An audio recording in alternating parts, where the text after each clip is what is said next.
साहेब बंदगी। प्रेमी सज्जनों नमस्कार। गुरु पूर्णिमा के शुभ अवसर पर सम्मानित जनों और सभी जिज्ञासुओं को कोट कोट नमन। साथियों, गुरु का जीवन में बड़ा महत्व है। सद्गुरु हमें सद्मार्ग पर चलने की प्रेरणा देते हैं। गुरु के माध्यम से प्राणी का कल्याण होता है। गुरु केवल वो ही नहीं होते जो हमें किताबी ज्ञान देते हैं। प्रथम गुरु माता पिता होते हैं। हमें उठना बैठना और बोलना और चलना सिखाते हैं और सबसे ज़्यादा उनका उपकार बच्चों पर होता है। वो ही शुभचिंतक होते हैं। कहा है पुत्रो कुपुत्रो जायते माता कुमाता न भवति। पुत्र कुपुत्र हो सकता है लेकिन माता कभी कुमाता नहीं होती, बच्चों के साथ कभी कुभाव नहीं रखती। सद्गुरु वे होते हैं जो हमें जीवन जीने की कला सिखाते हैं, सही और गलत का फ़र्क समझाते हैं और हमारे अहंकार में जीवन को ज्ञान के प्रकाश से भर देते हैं। एक अच्छा गुरु न हमें केवल पढ़ाता है बल्कि सोचने समझने की क्षमता बढ़ाता है।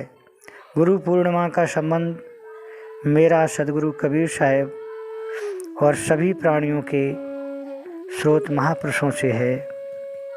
कबीर साहब का जन्म काशी में नीरू के यहाँ हुआ था।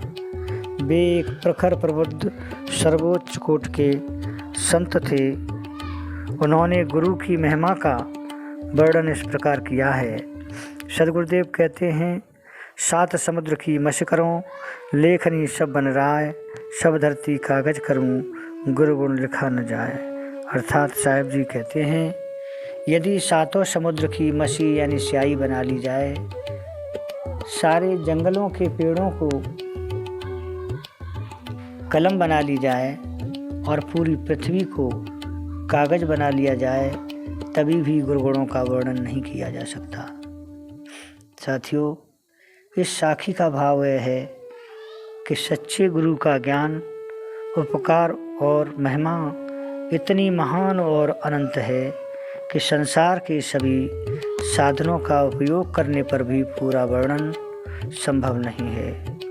ये भावना भारतीय संत परंपरा में गुरु के सर्वोच्च स्थान को दर्शाती है। ऐसी भावना कबीर जी की प्रसिद्ध साखी में व्यक्त हुआ है। गुरु गोविंद दो खड़े काके लागों पाएं, बलिहारी गुरु आपने गोविंद दियो बताए। यह दिन हमें यह सिखाता है कि हमें हमेशा अपने गुरु के प्रति आदर, धन्यवाद और विनम्रता रखनी चाहिए। गुरु पूर्णिमा पर हम अपने माता पिता और शिक्षकों को धन्यवाद देते हैं। यह दिन हमें प्रेरित करता है कि हम अपने जीवन में उनके बताए हुए सद्मार्ग पर चलें। सद्गुरुदेव कहते हैं, गुरु के समान कोई दाता नहीं है। जिस प्रकार मछली पानी के आधार पर जीवन जीती है, उसी प्रकार मैं गुरु की शरण में अपने आप को समर्पित करता हूँ। ज्ञान 34 प्रकरण में सद्गुरु कबीर साहब कहते हैं, गग्गा गुरु के बचने मान, दूसर शब्द करो नहीं कान। सद्गुरुदेव कहते हैं, केवल गुरु के वचनों को सुनो, उन पर विचार करो, दूसरा शब्द अपने कानों तक मत आने दो। और भी कहा है, गुरु उपमा क्या दीजिए, पट तरनाए कोई, पलक पलक करूं बंदगी, क्षण क्षण रखूं तो। संसार में गुरु की उपमा किसी के द्वारा नहीं हो सकती।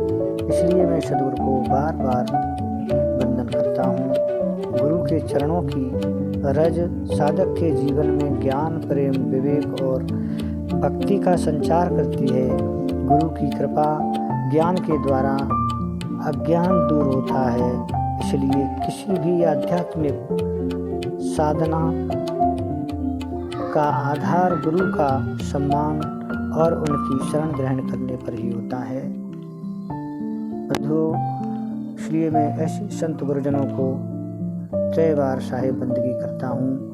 बोलिए सदगुरुदेव की जय।